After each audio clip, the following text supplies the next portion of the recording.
Is it legit? Or is it? Okay, let's talk about another audio gear myth real quick. So I see this a lot of times in discussion threads and forums and just in general in social media posts and that. And a lot of times you'll see in just even advertisements where it's just like there's a lot of weight put into like one component or one thing. Like, if I'll get this budget model thing and I'll just change out the transformer. So I'll get this budget model, preamp like the Art MPA Golds, for instance. Like we used to budget ones back in the day. I had one, and you think you could just change the tubes and it's going to sound great. And it's a perfect piece of audio gear is the sum of all of its parts. It really is. It's a family of individual parts that create that unit. And all how they work together. Just like constructing a song, the perfect song, right? Yeah. It's got all those elements that are right. You can't just, how many songs have you heard? You can't put lipstick on a pig. Yeah. That's at the end of the day. A lot of times, I mean, you have songs that are like, okay, the music's great, but the vocals just stink, So you got to have everything on point. If you're going to have the perfect piece of audio gear, that's what we do. I mean, we're literally sitting here listening, going, this sound best here. And that's why it takes a couple of years to develop a product. It's not, even if it's a product that's well known, it's like, we're going to listen to every single thing, every variant. We try to keep things as accurate as possible for what they used. Like if they used this particular type of capacitor, we're going to listen to every single type of capacitor that falls in that family and pick the best one that fits. It's like when you first create a first dish of cooking, you may have the recipe, but now you got to find that balance. And it's that balance that could just take forever. But once you have it, it's a butter baby. That's why it does. It takes a while to develop products. That's a big part of it. And that's why it's important. You just can't go up to a piece of pizza that's already been made and say, I'm going to take the pepperoni off and put my own shit on it. It won't work. Sorry. Yeah. It doesn't work that's a great analogy, actually. So in my mind, there is no versus. Like a lot of times people like, it's like I'm a double-edged sword when it comes to comparisons because like comparison a lot of times is the thief of joy.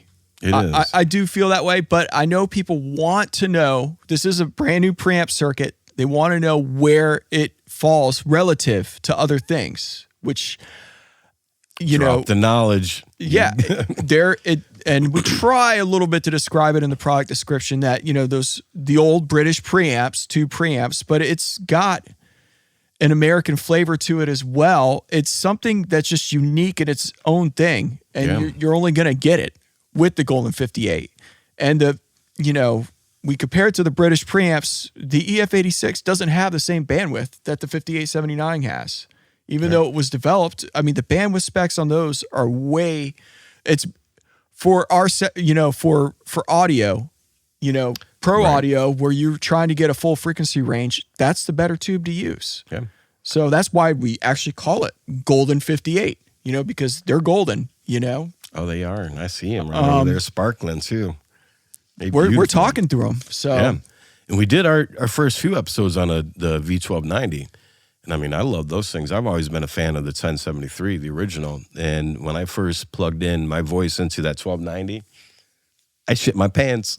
I was like, are you sure that's not a... The 1290, the V1290 has a lot of low-end bandwidth as well. It's like we literally sat and we have, people don't know this, but 2 different makers for the input and output transformers on those. And we've picked the output transformer that has the lowest end extension and bandwidth. Huh. So that's why, I love the sound of that. Like your voice has more low end in it than mine.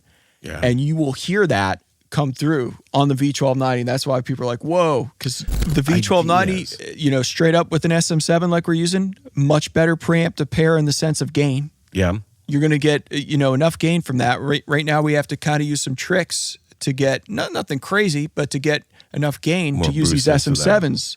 because the Golden 58s only have max 56 dB of gain. And really, once you start getting past 50 dB, you're starting to, get some more noise.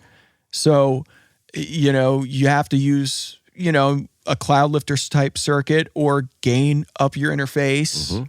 Or if you want, chain the two channels together. But the tones are completely different. If it were me, I'd want to have both in my arsenal. So, but going back to the, I guess, comparison from between the V1290 and the Golden 58, if I had a condenser mic, I would probably push that to a Golden 58 before I would the V1290. Ribbon mics, just the gain alone, ribbon mics, SM7s, probably the V1290 would be just, you know what you're going to get. You're going to plug it in, you're going to go. Yeah. So they're equally awesome and you can use any of them, but there's certain functional things that work better with each one. Yeah, and the Golden 58 it's like we talked about, it's a dual agent. It serves two purposes. Yeah, it definitely, and you can use it. For instance, you can use the Golden 58 on a mix bus if you want after a bus comp and maybe just compress a little bit with the bus comp. And then instead of using the makeup gain on the bus comp, you can use the makeup gain on the Golden 58 right on the back end. It add a little bit more thickness to your mix too. Absolutely. So, boy, I can't wait to hear that on a mix one day. That'll be coming soon. Going back, back to testing components for each thing, somebody commented the caps are the biggest size caps that they've seen. Yeah. We actually tested bigger caps, Russian PIO caps in there. And and at the end of it started making it too dark with those particular capacitors. So we ended up getting like some of the biggest polypropylene caps, audio grade polypropylene caps, and that's what we use for the output caps on these. Oof. And actually, that's what that voice switch is switching between two sets of caps. Yeah, right there on the output. It's like the magic switch. Good deal. Anything else you want to review? I think that's a good start. We'll do some more. We'll build every more episode. Into that. I like that. Is it legit? Or is it?